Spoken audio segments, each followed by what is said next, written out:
시편 37편 5절에서 6절입니다. 내 길을 여호와께 맡기라.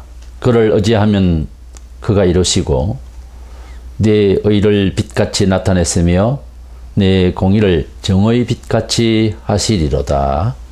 아멘. 우리 사람은 모두 죄인이라고 했습니다. 전도서 7장 20절에 전혀 죄를 범하지 아니하는 의인은 세상에 없다 그랬어요. 그런데 이렇게 죄인된 우리 사람 중에도 의인이 있습니다. 로마 3장 26절에 예수 믿는 자를 의롭다 하려 하심이라 그랬습니다. 예수님을 믿으면은 어째서 옳은 사람이냐? 그것은 세상의 기준이 아니고 하나님께서, 심판주이신 하나님께서 인정하시는 의인입니다. 어쨌든 심판주이신 하나님 앞에 인정을 받으면 되지 않겠어요? 여기에서 철학과 도덕성과 윤리관, 가치관에 큰 차이가 있습니다. 우리는 하나님께서 인정해 주시는 것을 쫓아서 살고자 하는 하나님의 백성이에요. 하나님께서 이 세상을 사랑하시고 하나님께서 이 세상을 선한 길로 인도하시기 위해서 아들을 주셨는데 그 아들의 보혈의 은혜를 믿고 속죄함을 얻으면 의인이라고 인정을 하겠다고 하신 분이 하나님이십니다. 그러면 하나님으로부터 의롭다 칭함을 받은 성도된 우리로서 세상을 살면서 좋은 일에는 그저 춤을 추든지 웃든지 하면 되는데 어려움이 당할 때 어려운 세상입니다. 사실은 삶을 살아가는 데는 고난의 인생이죠. 근데 이 고난을 어떻게 이해하고 처신을 해서 극복해 나갈 것이냐 하는 것입니다. 그래서 믿음으로 어렵다 체험을 받은 우리는 하나님 앞에서 의인입니다. 그렇기 때문에 의로운 자의 삶의 처신이 어떠해야 될까? 특별히 고난에 대해서 이 점에 대해서 말씀을 나누려고 합니다. 첫 번째로는 의로운 자는 어떤 어려움이 올 때에 이것이 하나님을 믿음으로써 신앙적인 핍박인지 아니면 내가 하나님을 잘 못 믿어서 받는 징계인지 이것을 구분할 수 있어야 됩니다. 그리고 구분할 수 있습니다. 혹시 영감이 부족하면 물어서도 배워야 되고 깨달아야 됩니다. 또 인정을 해야 됩니다. 그런데 보편적으로 사람이 가지고 있는 지구촌의 고난은 원죄로 인해서 사실 찾아온 것입니다. 하나님께서 벌하신 것이죠. 생로병사라고 많은 고통과 번뇌와 병과 그래서 사람이 그저 어떤 동물보다도 훨씬 더 오래도 살지 못하고 백세 전후에서 우리가 장수한다 하지만은 결국 죽습니다. 성경의 표현에 인생이 70이요 강건하면 80이라 그렇게 말한 것이 틀린 말이 아니에요. 사실 인생이 한 70 정도만 살아도 그 이후에는 크게 영향력을 끼칠 수가 없어요. 사실은. 또 젊은이들도 활동할 수 있는 여유를 줘야 하니까요. 그래서 인생이 그저 70에서 80 정도까지 최선을 다해서 일하다가 우리가 운명을 다 하면 족하다고 저는 생각합니다. 뭐 일도 없이 살아서 영향력 없이 산다고 하는 것은 별로 가치 있는 세월을 사는 것이 아니지 않습니까? 그렇다고 해서 죽으라는 말이 아니라 하나님 앞에서 일을 할 수 있는 그런 효력 있게 일을 할 수 있는 활동의 그 어떤 영향력을 말하는 거예요. 물론 90이 되고 100세가 되어도 선한 영향력을 행사하는 분들이 특이하게 있습니다만은 그래서 우리가 받는 지구촌의 고통이라고 하는 것은 너나 나나 할 것 없이 다 원죄인으로서 출생했기 때문에 아담과 하와가 하나님께서 먹지 말라고 하신 동산 중앙에 있는 금령의 실과를 태초에 그걸 먹음으로써 하나님께서 창세기 2장 17절에 먹으면 죽는다 분명히 그랬는데 죽음이라고 하는 해석에 이제 문제가 있습니다만은 고통과 괴로움을 받다가 죽는다는 말이에요. 죽는다는 말씀이 처음 나와요, 거기에.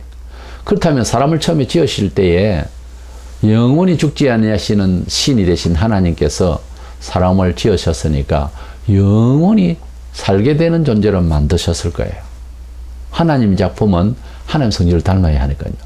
그래서 사람이 왜 죽는가 하면 의학적으로 과학적으로 설명하기 전에 죄를 지어서 죽는다는 거예요. 그 죄를 사회에 누를 끼치거나 도덕적으로 잘못하고 이러는 것이 아니고 하나님의 그것도 아주 행동 규제도 큰 문제점이 될 수 있는 지금 이 사회를 살아가면서 합리적으로 이해되는 부분이 아니에요.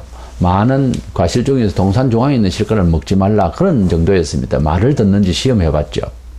그런데 사탄의 말을 듣고 그것을 뱀의 말을 듣고 먹었단 말이에요.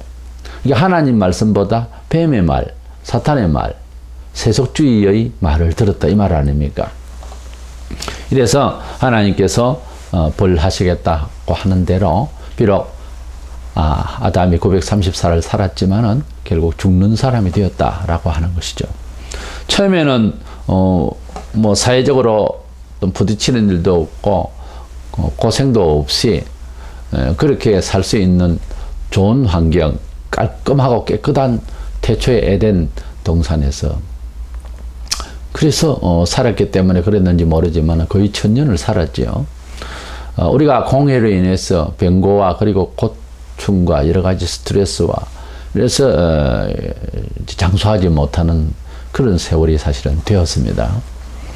그래도 장수하려고 노력들 하지만 그러나 백세 전후에서 거의 다 죽음을 맞이하게 되었는데요. 어쨌든 그 아담과 하와가 먹은 그 실과의 죄로 인해서 그 이후로 나타나는 모든 인생은 다 그런 죄를 안 지어도 죄인으로 났다라고 성경은 되어 있습니다. 그래서 우리가 먹지를 않았는데 왜 우리가 그것을 같이 고통을 받아야 되느냐 이렇게 질문할 수 있겠죠. 그러나 아담은 말 그대로 사람이라는 뜻이에요. 대표로 그렇게 한 거예요. 그러니까 마치 제가 죄를 짓기 전에 우리가 그 실과를 이제 안 먹을 수 있느냐 우리도 먹을 수 있었을 것이라는 거죠. 그렇게 해석이 되어져야 됩니다. 그건 아닐 것이다 하고 우기면 어떻게 하자는 겁니까? 그래서 모두가 다 죄를 지어서 로마서 6장 23절에 죄의 삭선 사망이라고 하는 하나님의 형벌을 받는데 그 죽음이라고 하는 것은 육신적인 영혼과 육체가 분리되어 육신적인 목숨이 끊겨지는 숨이 거두어지는 그것만이 죽음이 아니고 우리가 일상에서도 그렇게 쓰잖아요. 거의 죽음이다. 이렇게 하면 고통스럽다는 거죠. 그래서 이 세상을 살아가는 이 고통은 보편적인 원리로서는 다 원죄로 인해서 내 속에 고통스러운 그런 내용이 이제 우리 속에 있고요. 죄성이 있고요. 또 죄성을 가진 사람과 사람끼리 만들어 놓은 문화에서 우리가 편리를 도모했지만 그 과학 때문에 우리가 고통을 받게 되고요. 그것은 우리 경험이 그러니까 그런 건 아니에요. 옛날부터 고통이 있었습니다. 농사를 짓던 때도 고통이 오고요. 언제든지 또 병 못 막아서가 아니라 어쩔 수 없이 이런 보편적인 고난을 받아야 하는 것이 지구촌의 삶의 내용입니다. 이건 운명이죠. 우리가 어쩔 수 없이 극복을 안 하면 안 되는 상황이에요. 이렇게 보편적인 것이 있는데 그러나 그 외에 측면에서 도전되어지는 어떤 핍박이라든가 갑자기 나타나는 큰 충격적인 그러한 질고와 고통이 올 때에 우리가 이해를 달리 해야 되거든요. 그것도 예사로운 것이다. 단순히 사고다.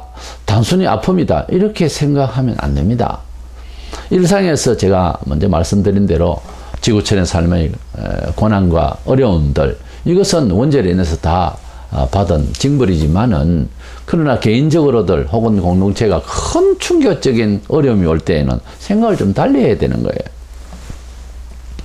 그래서 믿음으로 어렵다 칭함을 받은 어려운 자는 처신을 즉 성도는 처신을 이런 도전에 대해 이런 일에 대해서 생각을 달리야 되는 두 가지로 첫 번째로는 예수를 믿음으로써 핍박을 받는 경우에 오는 어려움 이것은 슬퍼하거나 어디에 의뢰를 하거나 거기에서 다툼을 가져가는 이런 부분이 아니에요. 이런 부분이 아니에요. 성경대로 살기 위해서 도전되어지는 세상으로부터 받는 핍박 이것은 우리가 스스로 만든 것입니다. 원리적으로는 예수님께서 주신 사상 자체가 우리가 어렵도록 되어진 내용들이에요. 진리가. 그러나 내가 그렇게 믿음으로 쫓아 살면은 그러한 핍박이 자연스럽게 생기게 되는 것입니다. 이것은 성경 진리를 인생관으로 삼고 살아갈 때에 불신자들로부터 어쩔 수 없이 사상적 충돌로서 일어나는 현상이기 때문에 우리 몸을 잘 되게 하기 위해서 약을 먹을 때에 그 약을 먹기 때문에 없던 어떤 현상이 일어납니다. 그걸 한의학에서 명현현상이라고 그래요. 설사를 한다든가 잠시. 그렇지만 그것은 아파서 설사를 하는 것이 아니고 위에 이상이 있어서가 아니라 이 체질의 변화와 그 약의 효력을 위해서 어떤 반응되어지는 이런 몸의 체질의 변화라고 합니다. 어쩔 수 없이 생겨나는 그 핍박이 있다는 거죠. 한번 15장 20절에 사람들이 나를 박해하였은즉 너희도 박해할 것이라 했습니다. 예수님께서 핍박을 받으셨습니다. 삼자의 입장에서 예수님을 우리가 연구한다고 할 때 불신자로서요. 그때 예수님이 뭘 잘못했는지 자꾸 찾아보세요. 찾아보면 성경을 계속해서 섬세하게 읽어보면 사실은 사회적으로 잘못한 게 아무것도 없어요. 잡혀서 사형당한 처형을 받을 만한 그런 분이 아니거든요. 그런 분이라면은 사대 성인이라고 불신자들도 왜 사전적인 그런 의미를 부여하겠습니까? 사전에다가. 그래서 예수께서는 사람들을 선으로 생명으로 인도하시기 위해서 주시는 메시지를 전가하다가 거기에 대한 반등으로 괜한 미움으로 그렇게 주님은 십자가에 돌아가신 것입니다. 디모데후서 3장 12절 그리스도 예수 안에서 경건하게 살고자 하는 자는 핍박을 받으리라 그랬습니다. 우리가 주님을 위해서 그냥 교회를 나간다는 것도 있지만 그러나 주님을 위해서 봉사한다는 것도 있습니다. 전도를 한다든가 자기 생활의 변화를 액션을 뭐 바꿔준다든가 하는 이런 부분에 대한 믿음의 실천 행위가 있습니다. 그랬을 때에는 좀 명확하게 더 도전이 되어지고 미움을 받게 되고 문제가 발생을 하게 되는 거예요. 스스로 그렇게 추구하다 보면은 문제가 발생이 되게 됩니다. 주일날마다 친구들과 놀러를 가거나 개모임을 하거나 주일날 뭐 여러 일을 하던 사람이 뭐 오전 예배에 참석하기 때문에 못 간다고 할 때에 그동안에 쌓은 우정이라든가 사회적 관계 이런 것들이 깨어지고 처음엔 뭐 충격이지만 나중에는 미움의 대상이 되어버려요. 그러니까 제한이 되어지고 소외되고 그렇게 될 수가 있죠. 그래서 뭐 친구나 주변 여건들로부터 뭐 저 친구는 왜 잘 나가다가 왜 저렇게 외람되게 저러냐 이렇게 미움을 받게 되는 거예요. 그러니까 그때에 이제 오는 고통, 예상치 못한 고통도 있을 수 있어요. 그때 본인이 이 부분에 대해서 이해하는 의인으로서 이해하는 부분이 이제 바로 핍박이기 때문에 참아야 된다는 거죠. 내가 예수 믿기 때문에 바로 믿기 때문에 내 자신만 가는 것이 아니라 잘못된 것에 대해서도 지적을 할 때가 있어요. 세례요한처럼 이렇게 잘못됐다. 이단 보고도 잘못됐다 이렇게 했을 때에 이제 불신자가 나에게 너 왜 그런 식으로 예수를 믿느냐 적당히 믿지라고 핍박을 하고 때리기까지도 합니다. 어떤 때는 죽이잖아요. 그랬을 때 내가 경찰을 동원해서 막아야 됩니까? 아니지 않습니까? 진리와 비진리의 차이가 그렇습니다. 이단 보고 너 이단이다 이러면은 그래서 뭐 상처되는 말을 하고 막 이렇게 했을 때 그 이단이 화를 내고 그냥 도전을 하게 되면은 그건 진리가 아니기 때문에 그렇습니다. 반드시 진리는 바르기 때문에 그대가 좋고 우리가 좋고 사회가 좋기 위해서 바른 말을 했을 때 도전을 하면은 그 핍박을 인내하지 싸우지 않습니다. 참 진리는 참되기 때문에 기다립니다. 그가 이해할 때까지. 그래서 우리가 뭐 예수님만 구주입니다.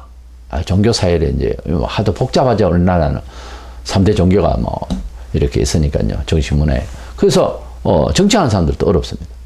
그래서 예수님만 구주입니다. 라고 우리는 이 얘기를 해야 되거든요. 아무거나 믿어도 됩니다. 그중에 나는 교회가 가까워서 다니니까 당신은 절에 가시오. 산 쪽에서 사니까 절에 가시오. 이렇게 말하면 안 된다는 거죠. 예수님이 하나님의 아들로서 오직 우리의 구원자가 되십니다. 이 말을 하면 그렇지 않다. 그렇게 생각할 이유가 있느냐라고 생각하는 대부분의 사람들은 미워하죠. 미워하지만은 그 이야기를 해야 되거든요. 예수님을 나의 구주로 믿습니다. 내 혼자 도 닦듯이 혼자 있는 것이 아니에요. 진리는 반드시 전파를 해야 되거든요. 오른쪽으로 가도록 해야 하거든요. 아직 모르기 때문에 핍박을 하는 거니까요. 저들이 하는 것을 저들이 알지 못하나이다. 스데반 집사가 죽을 때도 그렇게 기도했듯이. 근데 성경대로 살면 이렇게 핍박이 오는데 핍박을 안 받고 교회는 다닐 수가 있어요. 어떻게 하냐면은 곧이곧대로 성경대로 안 살면 됩니다. 그러면 핍박이 없죠. 가령 뭐 주일날 교회를 나가야 되는 쭉 잘 나오다가 안 믿는 집안이고 친구고 간에 뭐 잔치를 한다. 예배 시간이다. 그것도 딱 일요일날. 또 난 주일날 교회 가야 되는데 가면은 친구들도 나무랄 것 같고 나는 뭐 우리 모임의 총무기도 하고 회장이기도 한데 어떻게 하지? 오늘은 그냥 잔치집이니까 가고 오늘은 또 친구들이 등산을 하자니까 오늘은 뭐 가야지. 그래 가자. 이렇게 하면은 뭐 어려움이 없죠. 왜? 교회를 뭐 필요한 때 나오고 또 친구들이 미화활상하면 또 그거 이제 또 이제 같이 동료하고 이렇게 하면은 핍박은 없습니다. 예. 그것을 이제 좀 신학적인 학문을 이야기하자면 상황윤리라고 그래요. 상황에 따라서 하나님 이런 부분은 이해를 안 하시겠느냐? 꼭 모여서 예배해야 되느냐? 그러다 뭐 꼭 교회를 가야 되느냐? 1년에 한두 번만 가도 되죠. 그렇게 됩니다. 그렇게 하세요. 어쩔 수 없잖아요. 천국 갈지 안 갈지는 제가 잘 모르겠습니다. 뭐 꼭 안 간다고도 할 수 없지만 꼭 간다고도 볼 수가 없어요. 그렇게 하면. 우리는 예수 믿고 천국을 간다고 하는 이거 한 가지로만 예수 믿는 건 아니거든요. 우리가 신앙생활 한 데는 내 죽어서 영혼이 하나님 나라에 갔다가 예수님 오실 때 육체와 함께 부활할 것이다. 그것이 1번이고요. 그 다음에 사는 날 동안 하나님의 인도하심을 받아 사는 신앙의 효력을 발휘해야 되는 거예요. 그렇지 않으면 왜 나옵니까, 교회를? 교회를 계속 다니는데 천국 가려고. 아니, 그래요. 천국 가기 위해서인데, 그럼 천국 가는 거는 맡아 놓았고요. 그죠? 가는 과정이 있잖아요. 서울에서 부산을 가는데 휴가차 갑니다. 표를 샀잖아요. 그럼 됐잖아요. 그걸로서 갑니까? 거기에 가는 과정에 있어서 뭐 어떻게 친구와 가면 즐거운 시간으로서 여행을 어떻게 갈 것인가. 그냥 어느 지점에서는 바깥을 내다보면서 정치도 좀 보리라. 지도를 쫙 펴놓고 계획을 해야 될 것 아닙니까? 그리고 뭐 책을 하나 읽는다든지 사진을 찍겠다든지 어디쯤에 내려서 국수를 하나 사 먹겠다든지 뭐 계획이 있고 이러면은 계획이요 깐깐하게 세워지면 굉장히 편합니다. 고객을 맞이할 때도 그렇잖아요. 계획을 아주 깐깐하게 해야 고객들이 편하잖아요. 근데 주인이라는 사람은 자기 편하게 해버리면 굉장히 힘들어지잖아요. 모든 사람의 관계가 나로서는 나에게 굉장히 깐깐해야 됩니다. 굉장히 치밀하고 준비를 잘해서 상대방에게 해가 되지 않도록 아주 열려주면은 그게 자동적으로 되는 것 같지만 다 생각을 했기 때문에 미리미리 배려를 해놓는 거죠. 근데 내 편리대로 잃어버리면 상대방 시간도 내 마음대로 뭐 여러 가지 여건도 내 마음대로 해버리면은 나를 만나는 사람이 불편해지잖아요. 우리는 성경대로 살아가기 위해서 하나님의 뜻대로 살아가기 위해서 이렇게 잘 알지만은 세속적인 방법에서 전향을 했습니다. 바꿨어요. 그러면 그 방법을 바꿔서 살아가려고 하면 힘들어지고 어려워져 보입니다. 왜냐하면 체질이 그런 사람이 아니었으니까. 그리고 더더구나 같이 그렇게 세속적으로 살던 이 세인들로부터 가족이든지 친구든지 사회 직장 관계라든지 상당히 힘들어집니다. 때로는 그런 사람들과 결별을 해야 될 경우도 생겨요. 무조건 결별 다 하면 어떻게 세상을 살겠습니까? 성경에도 그런 말 있잖아요. 그래서 그러나 이것은 정말 허용할 수가 없다. 할 때는 꼭 지고 가야 될 부분이 있어요. 하나님만 참신이시다든지. 이 부분은 어쩔 수가 없습니다. 우리 하나님의 나라를 생각하고 그것이 나의 나라라고 생각할 때 아니 우리가 사회에서도 그렇잖아요. 자기 식구 자기 집만은 지켜야 되잖아요. 그럼 그것도 저것도 아니면서 바깥에서 봉사한다 그러고 남들한테 봉사한다 그러고 뭐 자기 부모는 내팽개치고 그건 정상이 아니잖아요. 우리의 정신적인 지주가 되고 우리의 영원한 생명의 아버지가 되신 분이 하나님이십니다. 하나님을 회파하고 하나님 나라를 막 우습게 여기는 하나님 나라를 그냥 마음대로 하려고 하는 이런 핍박자를 그냥 섞여서 살 수는 없잖아요. 구분은 되어져야 되잖아요. 비판보다 구분이 되어져서 그것이 분리되어져서 분명한 정체성을 보여주는 것도 매력입니다. 그렇게 또 넌지시 세상은 원해요. 그것을 핍박하면서도 분명하기를 원해요. 성경에서 어렵게 살려고 하다가 억울한 경우를 만나는 사람들이 많습니다. 우리가 뭐 개인적으로도 다 경험을 하지만은요. 예를 들어서 제일 처음에 고난을 받아서 아벨입니다. 아벨은 하나님 앞에 제사를 잘 드렸는데 가인도 드렸지만은 하나님께서 아벨의 마음을 잘 받으시고 그래서 축복하셨습니다. 근데 가인은 마음을 잘못 먹었는지 하나님께서 그 제사와 제물을 안 받았어요. 분노가 났으면 하나님 앞 무릎 올리는데 동생을 막 쳐 죽였거든요. 성경은 말하기를 아벨에 대해서 요한 1서 3장 12절에 보면은 그는 그 행위는 어려움이라 그랬어요. 어렵게 살려고 하다가 이렇게 어려움을 당합니다. 다윗 왕, 이스라엘의 두 번째 왕인데 첫째 왕 사울 왕에게 많은 도전을 받고 위협을 받았습니다. 다윗이 사울과 뭐 한판 뜨기를 한 것도 아니고 그래서 뭐 다툰 것도 아닙니다. 왕이 그냥 시기를 한 거예요. 다윗과 함께 하시는 하나님의 역사 앞에. 그 시기에 못 이겨서 그래서 다윗이 죽을 고생을 몇 번씩 했어요. 하나님의 나라와 의를 위해서 살려고 하는 자 이렇게 어려움을 받습니다. 또 야곱의 12형제 요셉. 요셉은 형들로부터 미움을 받았습니다. 하나님께서 꿈을 주셨어요. 하나님께서 비전을 주시고 미래를 예측하는 그런 꿈을 주셨어요. 단지 가만히 있는데 그 꿈을 받았습니다. 그럼 그렇다라고 그런 꿈을 꿨다라고만 한 것뿐인데 그게 현실도 아니고 아직 아무것도 아닌데도 그렇게 시기가 나고 미움이 나서 그냥 뭐 팔아먹어 버렸습니다. 처음에는 죽일래 구덩이 던졌다가. 근데 나중에 요셉은 하나님과 함께 하심으로써 그래서 이제 그는 애굽에서 총리가 됐습니다. 나중에 형제들을 다 불려서 하는 말이 당신들이 나를 팔아가지고서 이곳에 던져진 것이 아니고 하나님께서 우리 가족과 이렇게 가뭄에 어려울 때 이곳에 와서 살도록 하려고 하나님께서 나를 미리 보내신 것이다 라고 고백해요. 어쨌든 요셉은 고난의 생을 살았었습니다. 예레미야는 동시대에 많은 선지자가 있었는데 계속 미움을 받았습니다. 왜 돌박이했어요? 회개를 외치고 회개 외치면 옛날에는 지금은 좋아하는 거 없죠. 사람은 너 잘못했다 좋아하는 사람 없습니다. 저도 인터넷을 이렇게 합니다만 사람에게 대해서 대간절 당신 참 착하고 좋습니다 참 멋집니다 이러면은 뭐 미워할 사람 없죠. 나는 할 것 없어요. 근데 좋은 뜻에서 발전을 위해서 한마디 거들면 굉장히 불쾌합니다. 대부분의 사람들이 그래 가지고는 발전이 없죠. 영적으로 발전이 없죠. 예레미야는 회개를 외치다가 갇히고 매를 맞았다고 예레미야 20장과 33장에 이렇게 말하고 있습니다. 세례 요한 같은 경우에 또 예수님 같은 경우에 죽임을 받는 상황까지 벌어집니다. 단지 무엇 때문에? 사회와 싸웠습니까? 아닙니다. 진리를 위해서 다 잘되게 하기 위해서 생명에 대한 도를 이야기하다가 이렇게 매맞고 갇히고 두드려 맞고 죽임을 당하는 이런 일이 벌어지는 것이 뭐냐? 예수님을 믿어서 하나님 뜻을 쫓아서 살려고 하다가 직접적으로 받는 핍박에 의한 고난이기 때문에 이것은 법적으로 해결하려고 하면 안 됩니다. 그냥 당하는 겁니다. 당할 뿐이에요.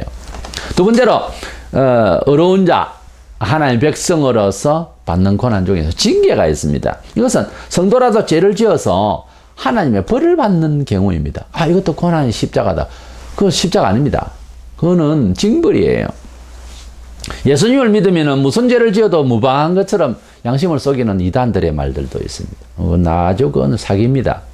분명히 우리가 인간의 육신을 입고 죄를 지을 가능성을 잘 알고 우리 경험이 그렇습니다. 죄와 실수가 계속됩니다. 우리 사람은 죄인이에요. 끝까지. 근데 우리는 하나님의 백성이니까 뭐 죄가 없는 건 아닌가. 그건 오해입니다. 히브리 10장 30절에 주께서 그의 백성을 심판하시리라. 분명히 그랬어요. 베드로전서 2장 20절에 죄가 있어 매를 맞고 이 성도들 보고 하는 이야기거든. 그래서 그냥 우리가 어려울 때는 무조건 하고 십자가의 고난이다. 거룩하게 생각하고 고상하게 말하거나 이렇게 하면 안 됩니다. 잘못해서 징벌을 받는 경우에는 부끄러운 마음으로 아프게 받고 회개를 해야지요. 충고를 받는데 아야 미안스럽게 생각한다고 그건 아니에요. 그런 태도는 어드바이스를 받는 게 아닙니다. 아프게 받을 줄 알아야 돼요. 왜냐면 잘못했다는 말을 들을 때 나는 마음이 아프지 않냐고 분노가 나고 대충 넘어가고 싶고 대충 말빨로서 그냥 뭉개고 싶고 이렇지 하고 고민해야 돼요. 사람이 나에게 충고를 해주고 좋은 말을 내가 그런 부족함이 참 가득한 존재구나. 빙산의 일각으로 나타났겠지. 나 큰일이네. 회개하고 자기를 돌아보는 시간을 갖고 이래야 되는데 예사로 생각해요. 그리고 충고하면 화부터 먼저 내는 사람이 있어요. 그거는 아직 사람이 아닙니다. 짐승이지. 그래가지고는 무슨 인간이 되겠습니까? 데살로니가 전서 5장 16절에 항상 기뻐하라 그러니까 그 문맥도 생각 안 하고 그냥 기뻐하라. 성도가 하나님 나라에 대한 기쁨을 가지고 살아야 돼요. 그래서 짜증을 내고 매세 그러면 안 되죠. 항상 기뻐하면서. 기뻐할 이유가 있으니까요. 그런 뜻이지. 죄를 짓고 사고 안 났는데도 항상 기뻐하라. 그 구절을 가지고서 우리가 설교를 하거나 듣거나 생각을 한다면은 이 코미디죠. 적용을 그렇게 함부로 하는 것이 아닙니다. 징벌에는 기뻐할 게 아니고 슬퍼해야죠. 때리는데 하하하하 또 때리는데 헤헤헤헤 하면 어떻게 돼요? 야고보 4장 9절에 슬퍼하며 애통하며 울지어다. 너희 웃음을 애통으로 너희 즐거움을 근심으로 바꿀지어다. 이 구절은 긍정주의자들 웃음 치료학을 하는 사람들은 어떻게 생각하십니까? 야고보 4장 9절에 이 구절을 어떻게 해석할 거냐고요. 슬퍼하고 애통하라 울지어다. 너희 웃음을 애통으로 항상 웃었겠네. 아닙니다. 사람이 웃어도 웃는 것이 아닌 때가 있잖아요. 사람이 울어도 슬퍼서 우는 거예요. 너무 좋아도 웁니다. 우리가 하나님 앞에 받은 새로운 차원의 정서가 하나 있는데 고난을 억지로 받으면서도 속에 기쁨이 있는 설명할 수 없는 묘한 차원의 정서가 있어요. 하나님께서 자기 자녀를 징계하시는 것은 회개를 유도하시려는 것이지 하나님이 징계하시면 예레미야가 3장 33절에 본심이 아니라 그랬어요. 하나님께서 때리고 싶어 때리는 것은 아니고 회개를 유도하기 위해서 변화를 추구하기 위해서 그렇게 징계한다고 그랬어요. 핍박을 받을 때 하고 징계를 받을 때 하고 그 심적 차이가 있어요. 핍박은 아프죠. 예수 믿기 때문에. 그런데 근거가 있잖아요. 내가 이렇게 복음을 이야기하고 내가 이렇게 복음대로 살다가 보니까 거기에 대한 반등이 오잖아요. 세상으로부터 부딪힘이 도전이 되어진다고요. 그때는 근거를 알잖아요, 자기가. 그래서 핍박받을 때는요, 이 아프나 인내심이 생겨요. 그리고 인내하고자 하는 의지가 새로 이렇게 생깁니다. 그런데 징계는요, 그냥 두렵습니다. 내가 뭔가 어려움이 올 때 그냥 그 어려움이 근거가 내가 복음을 이야기하다 보니까 이웃집에 돌을 던졌구나. 이건 이해가 돼요. 근데 그것도 저것도 없는데 고통이 왔다. 이건 두렵잖아요. 두렵고 반성이 되고 이건 징계예요. 그래서 고충이 오는 것도 이렇게 두 가지가 있다는 거죠. 심적 차이가 이렇게 많이 차이가 납니다. 아예 회개한답시고 그래서 예수님만 열심히 외치고 주의 삼창만 그런다고 해서 회개가 되는 것이 아닙니다. 하나님이 죄를 사해 주시는 것은 절대적으로 논리가 아니고 경험적인 부분입니다. 하나님이 살아계심을 그때 아는 겁니다. 하나님 살아계심을 산에 가서 불덩이를 봐서 아는 것이 아니에요. 죄인으로 나서 인생으로 나서요 하나님을 만났다라고 하는 마음의 심적 그 동기는요 회개를 할 때 그 말이 입에서 나옵니다. 내가 하나님을 만났다. 하나님 영광을 보았다. 하나님이 살아계시다. 이런 고백들이 흔하게 나오는 것 같아도요. 진정으로 회개한 사람이 그것을 알아요. 회개를 해보지 않으면 그러니까 회개라는 것은 내가 반성했다. 하나님 믿기로 했고 그냥 나는 죄인이라고 생각을 한다. 하도 그러니까 나도 그렇게 죄인이겠지. 이건 아니라고요. 하나님께서 네가 죄인이라고 하는 사실을 전혀 내가 도덕적으로도 그렇게 이해가 안 되어지고요. 사회적으로도 잘못한 것도 없지. 그리고 교육 잘 받았지. 그리고 남을 때린 적도 없고요. 내가 스스로 생각한다. 난 너무 착해. 근데 뭘 회개하라는 거냐 이거죠. 뭐 이런 정도 저런 정도는 사회에서 보통 다 사람들 그렇지 않나? 그걸 그렇게 죄라 생각해야 될까? 뭐 이런 정도죠. 그죠? 예를 들어서 우리가 차량 문틀이나 유리창에 있는데 보면 짜잔한 요즘 뭐 미세먼지가 많잖아요. 그 먼지가 이렇게 끼입니다. 근데 그 옆에 뭐 이제 벌레 하나가 뭐 거기에 똥을 쌌다든지 또는 뭐 거기에 큰 어떤 이물질이 크게 있으면 이거는 먼지 중에서도 이건 아주 치워야 되고 자잘한 먼지는 별거 다인 것 같죠. 자잘한 그런 미세한 먼지가요 창틀에 자욱이 챙겨지고 그것을 안 닦아내면은 나중에 창틀이 썩어요. 큰 먼지, 큰 이물질은 뭐 있어도 큰 지장이 없을 정도가 됩니다. 어떤 때는 또 뭐 눈에 보이니까 치우지만 우리가 자그마한 죄들이 자꾸 쌓이면요 뭐 흔히 그 정도 먼지는 이러고 있다가 창을 못 써요. 자, 나중에는 비가 새고요 물 새 들어옵니다. 유리가 깨져서 물이 새 들어오는 것만 아니라 어느새 그 자잘한 먼지가 굳어졌어요. 아주 무서운 그런 일을 벌릴 수가 있어. 썩습니다. 털이, 문틀 같은 것도. 그래서 집이, 사람이 사는 집은 문틀이 안 썩어요. 잘. 늘 들락거리면서 먼지도 털어내고 닦아내고 하지만 가만히 두죠. 썩습니다. 왜 썩은 줄 아십니까? 공기 유통이 안 돼서가 아니고 먼지가 자꾸 쌓여서 그래서 썩는 겁니다. 하나님께서 우리에게 죄를 해결시킨다고 할 때는요 매우 구체적인 거예요. 그냥 뭐 이 정도는 괜찮겠지 이렇게 하고 앉아있으면 안 됩니다. 하나님께서 죄를 해결시키실 때는요 내 마음에 하나님이 살아계심이 확실하게 확인이 되는 순간과 함께 죄가 딱 보입니다. 나는 죄가 없다고 했는데 내 속의 내가 이제 그제서 나오는 거예요. 부끄럽고 두렵고 떨리고 어떤 때는 퍼질고 앉아서 기도하다가 그냥 무릎을 꿇어요. 그리고 너무나도 엄습해오는 하나님의 거룩하고 성결한 영이 나를 압도할 때는요 그냥 구부려 앉아있는 것도 아니고 머리를 조아립니다. 그리고 땅바닥에 꽉 박습니다. 하나님 용서해달라고. 아무도 그를 잡아갈 죄도 없고 한데도요 그렇게 회개를 하면 어떤 시간이 좀 흘러되겠죠. 하나님과의 짤막한 잘못됐습니다. 그래 이제부터는 거룩한 영을 받아라. 이런 어떤 상관의 대화가 영적 대화가 있으려 하면 조금 시간이 흐르겠죠. 어떤 사람은 상당한 시간이 가는데요. 그러려면 평안합니다. 아주 평안해요. 영혼의 자유를 만끽합니다. 그러니까 그 회개를 해주시는 순간의 체험을 받을 때까지 계속 용서해 주세요. 아무 기척이 없습니다. 용서해 주세요. 기척이 없어요. 그래서 계속 해야 된다니까요. 아멘 혼자서 해결 다 해버리고 기도 다 했고 막 아멘 할렐루야 용서받으면 감사합니다. 혼자서 다 해버리면 안 됩니다. 보세요. 성경에서 무엇을 구하는 것도 주여 다윗의 자손 나를 불쌍히 여기소서.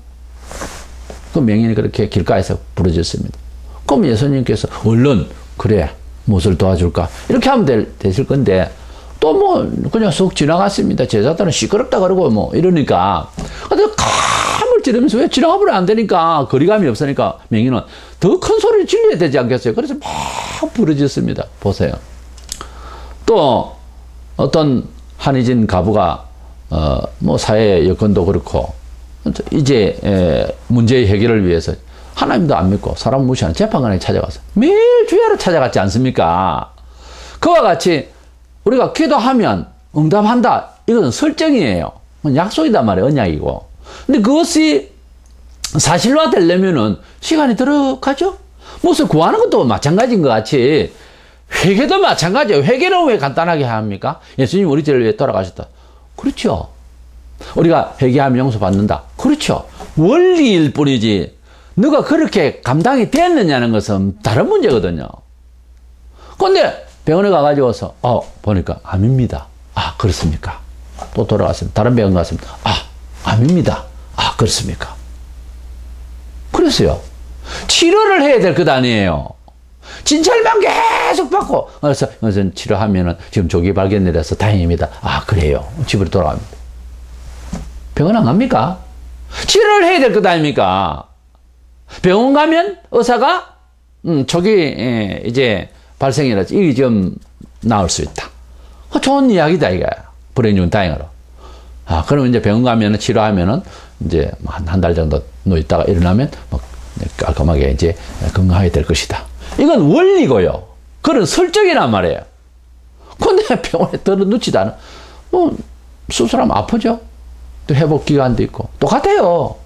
죄를 수술하는 과정이 있어야 되는데 과정이 없어요. 한국교회의 그 문제가 뭔가 하면 한국교회 신앙은 과거하고 미래는 있는데 현재가 없어요.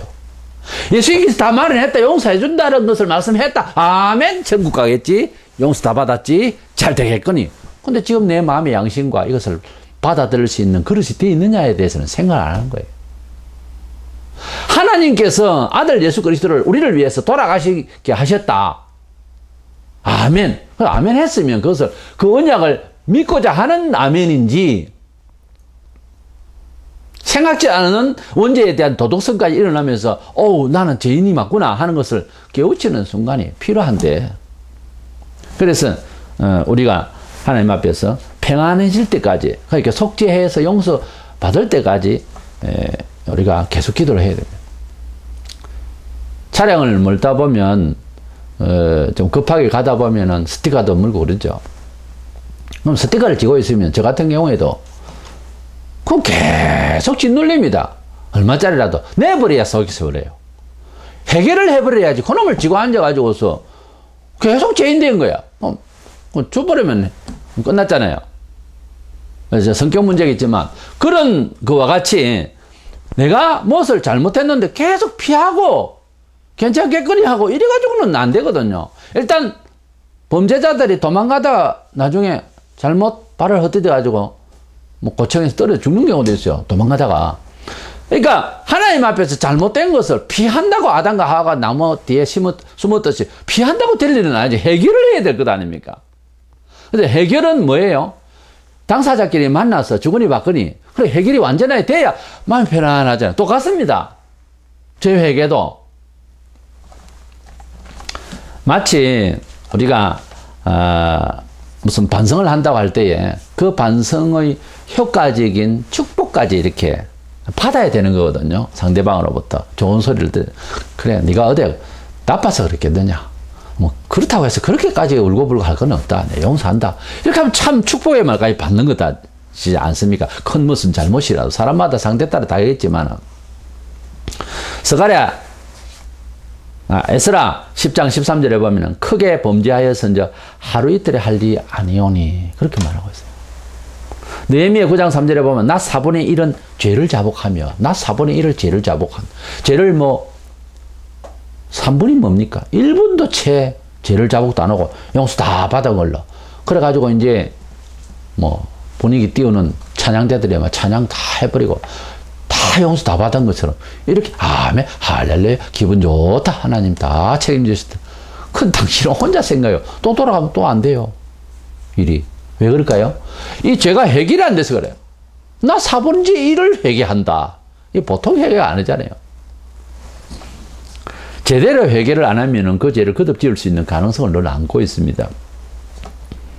회개는 각오와 다짐 같은 의지적 설계가 아니에요. 마치 몸에 문신 생긴 것을 하나하나 걷어내듯이 죄 짓기 전에 도덕성을 회복받아야 됩니다. 야, 상처받은 그 심리가 회복될까? 됩니다. 어떻게 해요? 사람은 못해요. 우리 경험을 해보잖아요. 사람 바꾸려면 사람을 바꾸려면 안 바꿔집니다. 그러나 하나님은 하실 수가 있느니 승희가 그랬잖아요. 그 기적을 믿어야 돼요. 그건 기적입니다. 사람이 상처받은 사람이 그 상처를 걷어내고 본래대로 좋은 마음을 돌아간다. 그 사람이 못합니다. 심리학자가 뭐 만들어줄 수가 없어요. 좀 울고불고 한다고 해서 다 되는 게 조금 구리는 하지만 완전하게 영을 돌리는 것은 본래대로 돌리는 것은 하나님만 하십니다. 에스겔서 36장 26절에 또 새 영을 너희 속에 두고 새 마음을 너희에게 주되 너희 육신에서 굳은 마음을 제거하고 부드러운 마음을 줄 것이며 하나님은 이 굳은 마음을 제거하고 부드러운 마음을 주시는 능력을 갖고 계세요. 내가 볼 때에 벽이지 하나님 보실 때는 벽이 아니에요. 자, 우리가 볼 때는 문을 닫았는데 예수님이 쑥 들어왔잖아요. 문 밖에서 문을 안 열었는데 벽으로 바로 들어오셨어요. 또 벽으로 바로 나갔어요. 우리 사람이 볼 때는 구름이고 태양 가까이 가면 다 죽지만 공기도 없고 대기권밖에는. 근데 예수님은 부활하셔서 바로 올라가셨잖아요.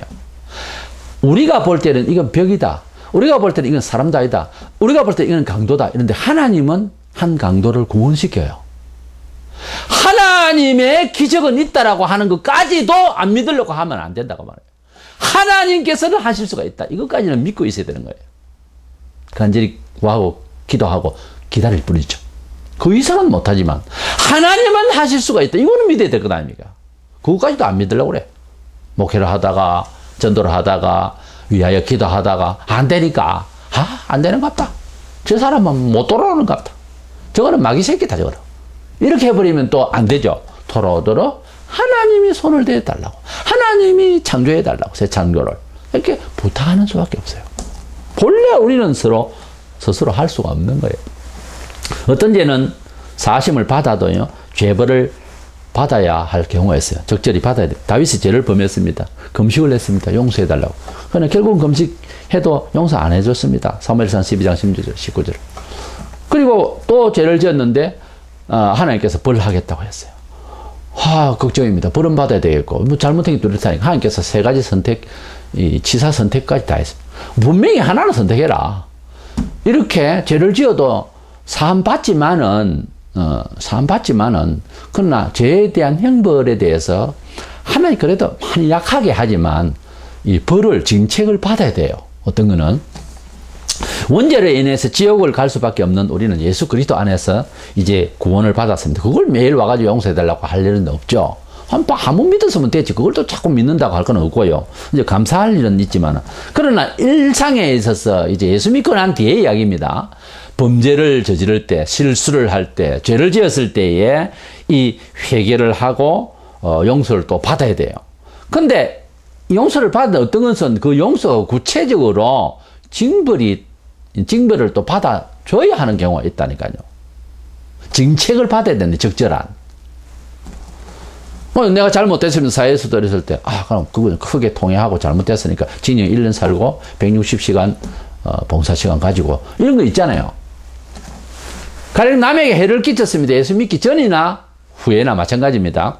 그럼 예수 믿고 난 뒤에 회개하고 보니까 남의 집에 호박을 갖다가 따먹었다. 수박을 따먹었다. 그 주인이 나를 잡으면은 욕할 건데 그냥 세월이 지났다. 찾아가서 잘못했다 해야 됩니다. 기억나는 거는.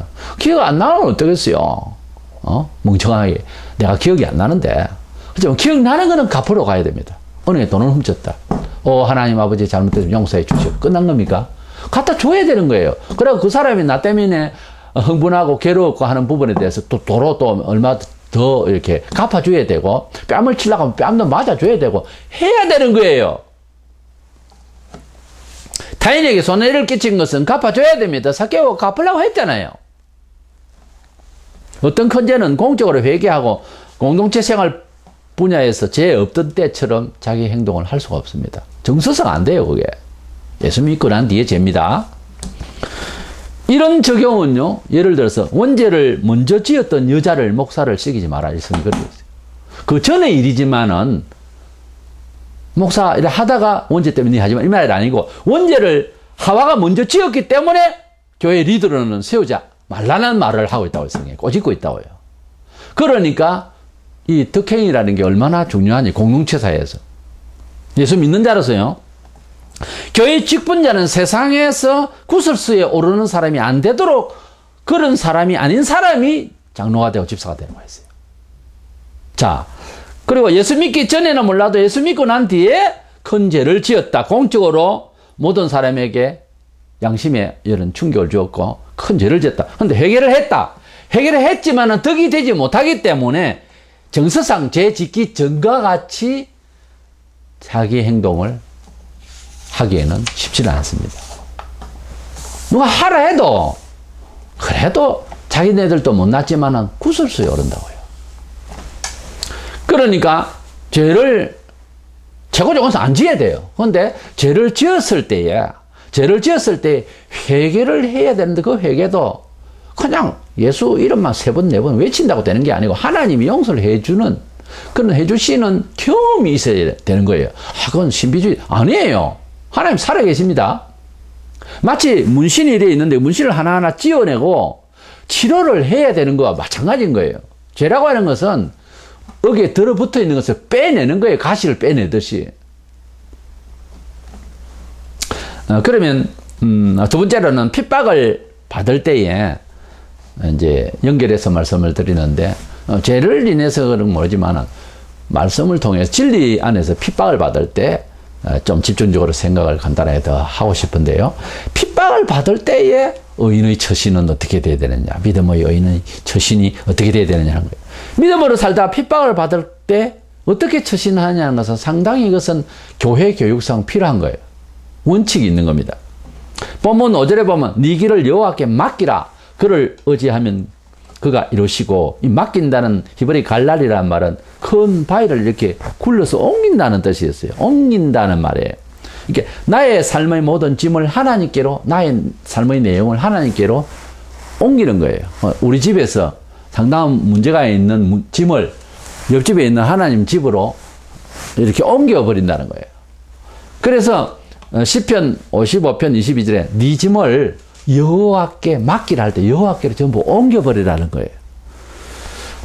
이것은 자리 이동이고, 이것은 약간의 힘이 듭니다. 뭘 옮기려면. 그죠?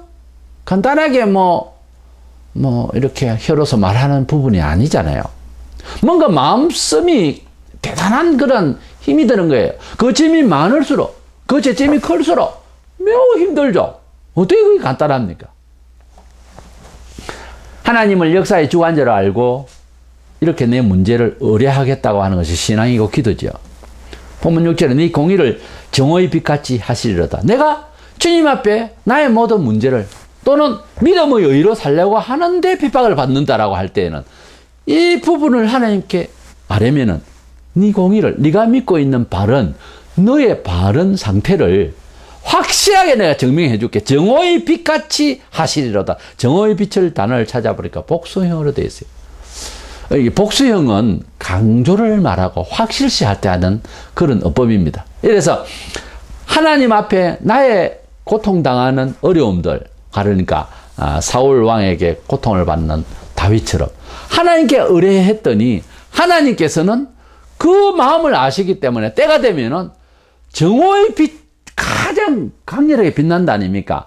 그와 같이 확실하게 너의 옳음을 드러내 주리라 라고 하는 말씀이에요. 사도 바울도 전도 생활 중에서 받는 핍박은 이런 말로 다 할 수 없었습니다. 어떤 때는 사형선고 받듯이 힘들었습니다. 그때마다 그는 고린도서 1장 9절에 이는 우리로 자기를 의지하지 말고 오직 죽은 자를 다시 살리시는 하나님만 의지하게 하십니다.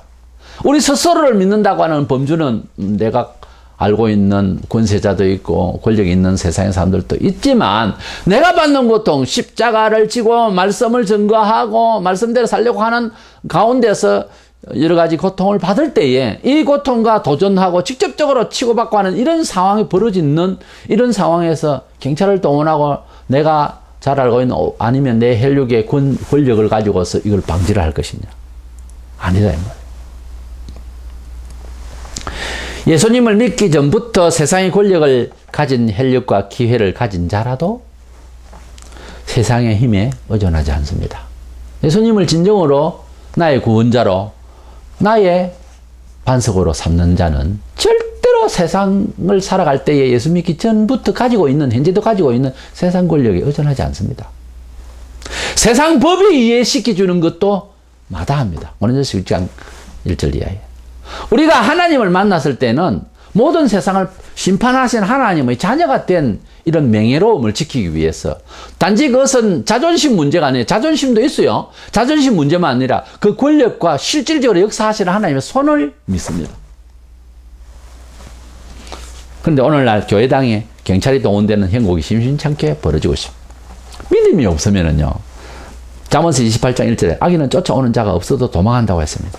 세상으로부터 어떤 문제가 생길 때 그것부터 먼저 내고 경찰 찾아가고 부르고, 이거는 하나님을 믿는 사람의 정신세계가 아니에요.